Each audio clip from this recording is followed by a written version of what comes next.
let's talk about Daboll and his new BFF here.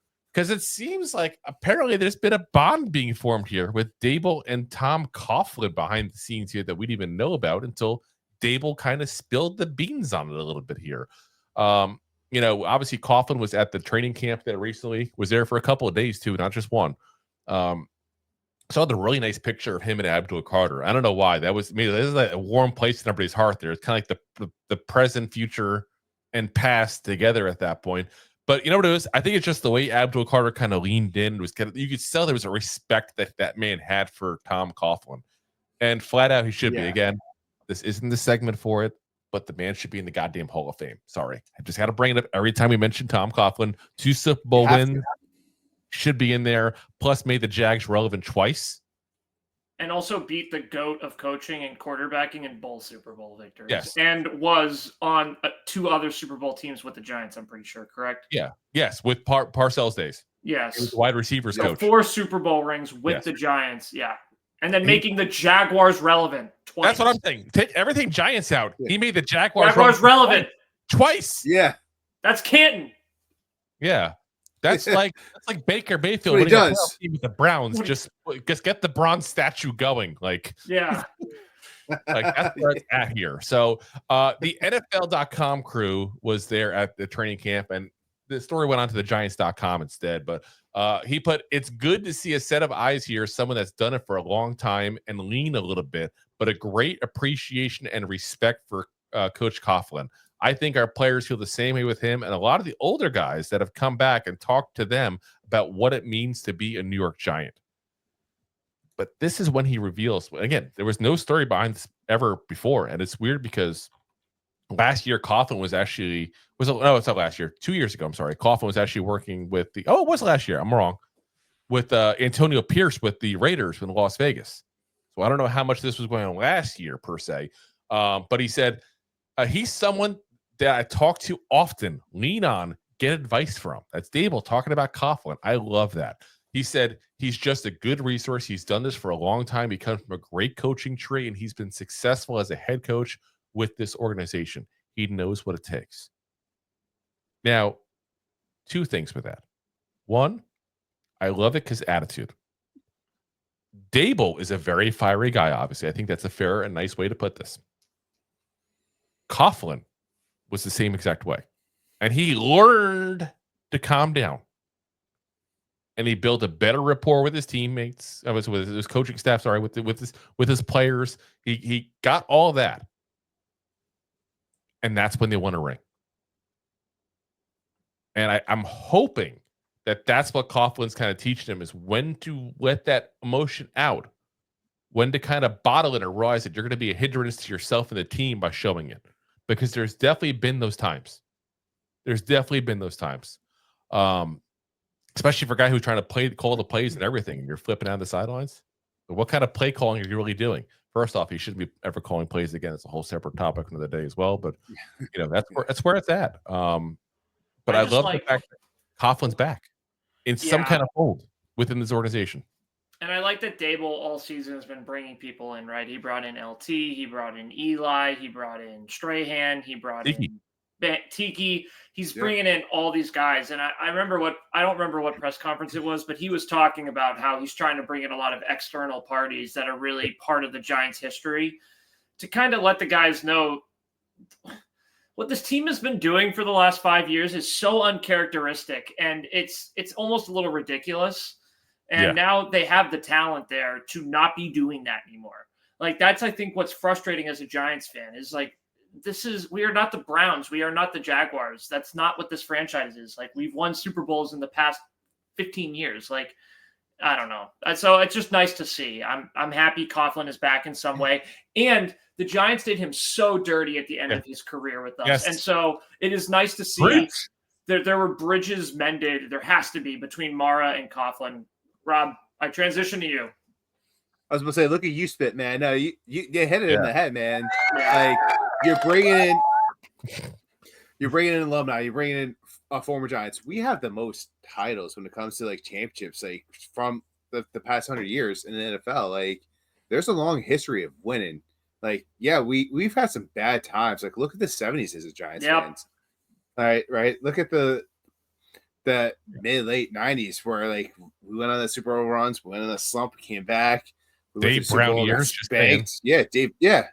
So like we have a history of like, yeah, we get some slumps, but we win way more than any other team out there. Like we're bringing the talent, the rebuilding. Yes, Daboll showed a flash what he could do year one, but we went in that little bit of a rut, and he's just trying to bring that morale back. Like, hey, look at what we've done. Look at these ex-players that are still like players that you guys watched growing up that made you want to be in football. Yeah. Just bring them into the locker room, and it's really motivate these players. And like it's really important that you're bringing the Strahan, like Coughlin, like you're bringing back these guys in that time frame. It's not like you're. I mean, LT is probably like a little past like their time, but everyone knows LT. Like that man. Yeah. That man is one of the best that ever stepped on the field. LT walks into a room and it's like a basketball team having Jordan walk in. I'm sorry, it is. Yeah. Point blank. No, you're not wrong. And the thing is, too, is, we've gone through rough times. We watched McAdoo go through rough times. We watched Shermer go through rough times. We watched Judge go through rough times. And it felt like they had no idea what they were doing. And it feels like the thing I love about Daboll is if any one of us three were the coaches, we would be doing the same thing. We'd be like, wait, no, this is the New York Giants. Let's just bring in the past and let these guys learn from them. And it's like, thank you, Daboll, for this is, again, I'm a fan of Daboll. Common sense. It's like, yes. Yeah. Like, what's weird though is they've done this in the past. So again, Jay, they have. You feel free to call me the name dropper in a minute. I was talking to Tiki Barber about this not too long ago. He was saying that, he's gone the last couple of years, and he says it's just. But he did say it's different this year. The hype around the team and just the atmosphere, the attitude. He says I didn't say stuff in the past about how the team felt because, quite frankly, it was a negative vibe in the room. But there's not that this year. No. So I wonder how many other guys were also here. Maybe the hype and the videos and all weren't out there like they are. Because like Jay says right there, he says I have a conspiracy that they're bringing in all the legends or whatever for social media hype content. Of course. Listen, there's a part of that no matter what. Always. 100%. I don't remember seeing all that stuff. As Jay, I knew Jay was going to say so. I was talking to Tiki listen, bro. Like seriously, I was having a conversation with Tiki Barber about it. Over a cup of tea. Right? Listen. Leonard Marshall was there as well. It just is what it is, okay? Like, start your own podcast, Jay. Maybe you could talk to these people too. How about that? Hell yeah, get him. Go off, Drew. Yeah. He ain't taking no crap tonight. In all fairness, it's because I was on somebody else's show. They happen to be on, but whatever. It doesn't matter. Yeah, he talked to him, bro. I saw it. Yeah. And Tiki actually remember me last time I talked to him on that same person's show again, but Tiki knows me, damn it. I mean, you also gave him some harsh, not harsh, but some tough questions. I didn't give him tough questions, really. The questions I mostly asked him were two things. I compared his career to Marshall Faulk because I think there's a lot of comparisons that can be made there. There's a difference. I think Tiki Barber was better towards the end of his career, obviously. And so the difference was it was kind of less spread out evenly year to year, but the rushing and receiving numbers are almost identical. Marshall Faulk just played for 2 more years. And the second thing I asked him was if he ever thought it'd be funny to go ahead and fly back and forth and mess with the coaches and pretend to be Rondé Barber and have Rondé pretend to be Tiki. Because I thought that'd be hilarious. I would do that if I was a twin. Those are good questions. See, I would see. But love seeing Tom Coughlin back. That makes love it. I like how Will's like the Ritalin for us now. Like, get back on topic. No, I'm just saying. I'm really excited about it. It's cool to see it. I like that Daboll has owned up to some of his shortfalls too.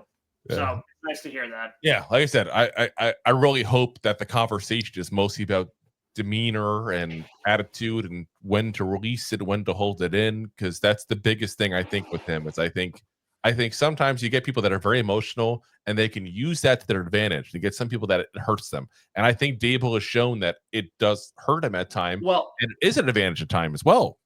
And 2022, it was an advantage, right? That Green Bay game always comes to my mind when he's walking off the field like screaming. Oh yeah, and all hyped up. Like his team loved it, but then John Mara that offseason was like, "Yeah, be careful. You can become a clown real quick in this town." Look at the next 2 years, clown. Absolute clown. I don't know why John Mara knew that was going to happen. Kind of pisses me off a little bit. Yep. But 100%. Yeah. Hope that those conversations are, hey. Well, I mean, not that I want to compare the two, but look at Rex Ryan and Mark Sanchez we talked about earlier. Oh god, there's a lot of hype behind him. We'd have 2 Mark Sanchez references tonight. Right? Damn. That's concerning. But That's honestly very, concerning. very Yeah. here. So thanks for watching. Like the show? Of course you do, or you would have turned it off by now and not be hearing me. There are plenty of ways to support the show. YouTube is the best place to join us, and we offer memberships there with fun benefits like custom emojis and early access to video clips. Of course, there you can also send super chats and stickers to send one-time support payments. The best way to support the show is to buy these drunk idiots beers at buymeacoffee.com/2giantgoofballs. Along with one-time support payments, there are also monthly plans, so you can continue to help kill their livers each month. You can also show people that you are a goofball by visiting our store at 2giantgoofballs-shop.fourthwall.com. We got everything from shirts, hats, phone cases, funny candles, buttons, stickers, and even a 2 Giant Goofballs towel to dry off your goofballs. Of course, you can always support the show for free by simply hitting the like, subscribe, and share button wherever you are watching or listening to this. Hit the thumbs up on YouTube. Leave a 5-star review on Apple Podcasts. It helps the show tremendously, and quite frankly, the goofballs suck at marketing and need your help to get the word out. Thank you for being part of the Goofball Army and for taking the time out to support the show. If you like that clip, then you will love the full episodes too. Find us on your favorite podcast app and look for us on all your favorite social media platforms. Thanks so much. Please, I'm begging you. Please subscribe.